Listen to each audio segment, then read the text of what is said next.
What's up? What's up? Welcome back to the channel. It is Monday, June 17th, June 16th today. And I'm coming off of a 40-hour fast. That's going to be helpful later on in this video, but I was not too sure what to post this morning. As some of you guys probably know, I'm trying to post at least 3 videos a week, and that means that I want to post one today, get ahead of it this week. But I wasn't sure what to post, and I was just sitting here looking at my protein shake that I'm using to break my fast this morning, and it reminded me of this concept that there are no solutions, there are only trade-offs. Now, to enforce this point, I want to introduce you to a Swedish psychoanalyst that I'm very interested in. His name was Carl Jung. He's no longer around. And he was a very big trailblazer in the psychoanalysis, psychology space in his time, and even still today. Basically, one of the concepts out of the many that he introduced was that you must make a deal with your psyche, with your inner self. And essentially what he means by that is that you can't just simply change, right? You can't just simply flip a coin and everything will be different, because that's just not how we're wired. If you want to quit smoking cigarettes, you can quit cold turkey, but there must be something that fills in that space, right? It's not, something else has to replace that relief that you get from the cigarettes. Or if, for example, if you're somebody who struggles with binge eating, if you just say, I'm never going to binge eat again, and then you don't figure out why you're binge eating and you don't solve that problem, then there won't be a fix when you just say, I'm not going to binge eat again, because ultimately you're going to have a reason to binge eat, and then you're going to do it if you don't figure out what that reason is and overcome it. So this also brings me to another quote, and that quote, you might have heard of it, is that your biggest goal is on the other side of the things that you don't want to do. And it's a little bit brash and it's not always correct, but a lot of the time it is. And the reason being is because a lot of us know what we need to do. A lot of us know what our problems are. And sometimes we just don't want to face whether it be simple or complex or what have you, the simple or complex solutions that we have to face to resolve these issues. And sometimes we're comfortable with these issues because they feel familiar.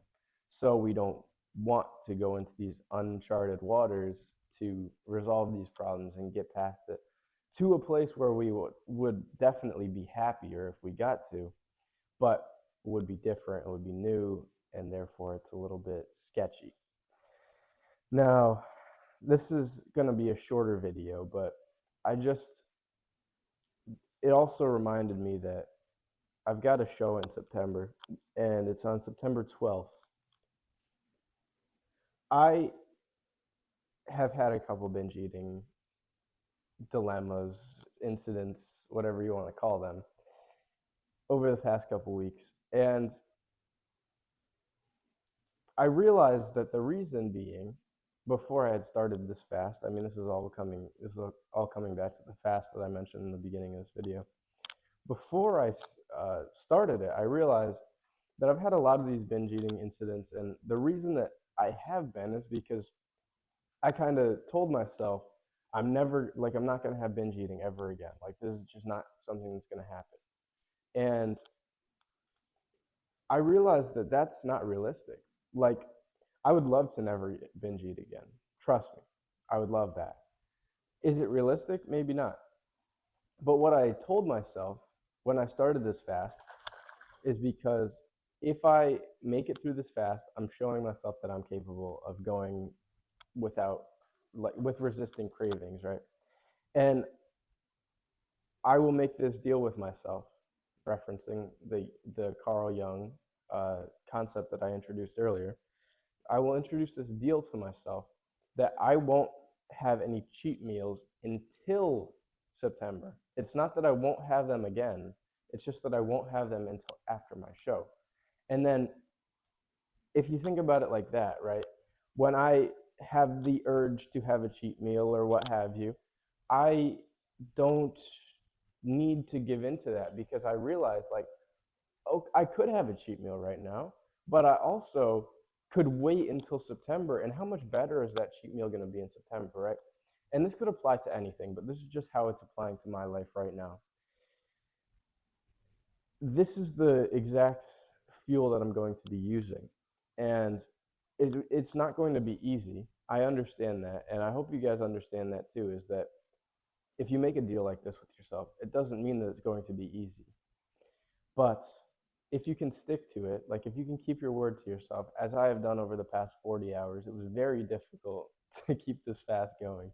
But I did keep it going. And with that, I'm giving myself some base to stand on and to push off of when I go into this next challenge that I'm giving myself, which is that I won't be having cheat meals until after September. And I'm not sure if there's anything else. I mean, I guess I could touch on a little bit more that it's just when you set an unrealistic standard for yourself like that, it will be helpful, it will be really motivating for the first couple of days, but once you get to a certain point, it's like you are expecting too much of yourself and you're expecting too much change to happen in too short of a time that it's just going to all, it's all going to pile up in here and then it's just going to crumble down. I've seen it firsthand. It's happened to me more times than I can count. So, speaking from experience here, try to make deals with yourself and make them manageable. And that's what I'm working on right now. I'm not perfect. I'm this is all in progress stuff that I'm talking about. But I hope in some way, shape, or form that this video was helpful. If it was, please share it with somebody who you think would be helpful with. And yeah, I'll see you guys in the next video. Leave a comment if you want to see something else that I haven't posted about yet. Peace.